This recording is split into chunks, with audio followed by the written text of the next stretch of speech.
So this is a Midas display, I2C, and I've been trying to drive it from a Raspberry Pi Pico, but I was having a lot of problems, and I wasn't sure if it was the driver because I wasn't sure what driver chip,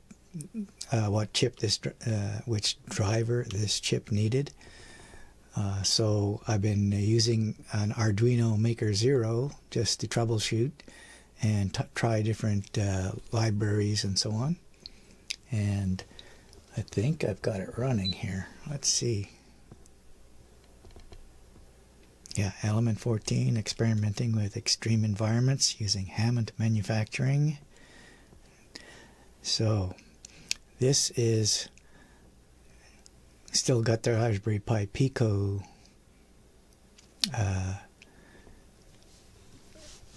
labels, but I'm actually running it on an Arduino Maker. And the temperature is just a dummy number right now. When I put a Pico in, it will actually read the MCU temperature and display it here.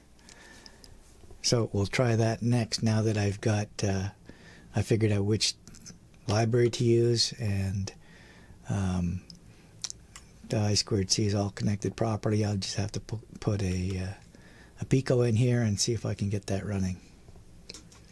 The Pico is different in the sense that it has more than one I2C port, so you have to make sure that you're using the right port, whereas on a Arduino it defaults to the one I2C port, so we don't really need to figure out what that is. Some of these driver or libraries allow the I2C address to be specified and some don't.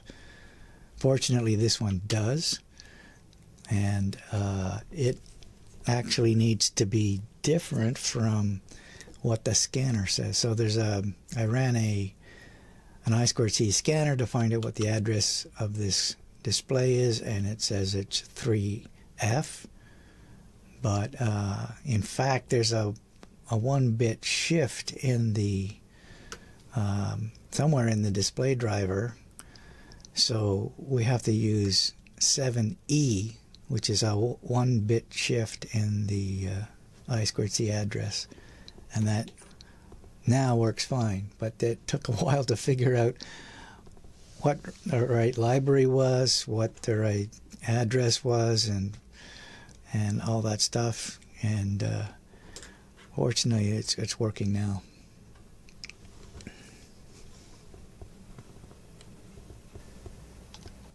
All right, I think I finally got the Pico working. Okay, I need to turn on the power supply. Boom. Element 14, experimenting with extreme environments using a Hammond manufacturing.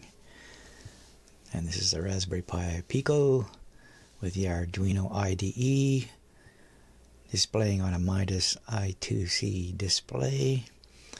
And we're just displaying the Pico temperature. So if I put my finger on that, the temperature goes up. And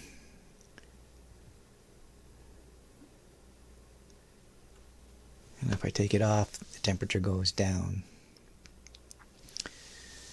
So that's all good. Now I can actually finish the printed circuit board that I had designed to take a Pico and the display, now that I've figured out all the ins and outs. So what I need to do is understand that the default I2C pins are the second port in from the edge here on pins, I believe 6 and 7, something like that. 1, 2, 3, 4, 5, 6, and 7. And another thing that's really important to understand is that there are 2 different Arduino board libraries available. One is from one is based on a sort of it's under the embed umbrella. And the other one was done by Earl Philhauer, and that's the one I use. It works much better. It has things like the the temperature of the MCU function built right into the command set, so I don't have to do any software, just read the temperature and display it. Okay, so now I'm going to be talking about a few of the other things I've been working on. There's been a lot of sort of frustration trying to get things working in the past couple of weeks, but we have to get on with some blogging, and at least we have a step forward here. The Raspberry Pi Pico is going to be used to run this display, report on the local temperature, and it's also going to control a DC motor to rotate the Hammond box that contains a camera. I'm going to use a Raspberry Pi Pico W, which has not arrived yet, but the Wi-Fi will be used to be able to remotely control the rotation of the camera, and also, of course, to report the temperature back to a remote computer. But let's get on with some other things. Alright, these are the motor controller cards that I designed to work with this Pico. What's special about these is that they just control a DC motor. It's a sort of an H bridge, but what we have is limit switches that are inputs as well, which turn the motor controller off when the apparatus decides to go past a limit. So in one direction, the limit will shut off and going only in one direction, so that the motor controller can still go in the other direction and get off the limit. But when it hits the limit in the other direction, it stops going in that direction, and again it can reverse off the limit. I could design these ahead of time because they just have digital inputs, and I can always get those from the Pico.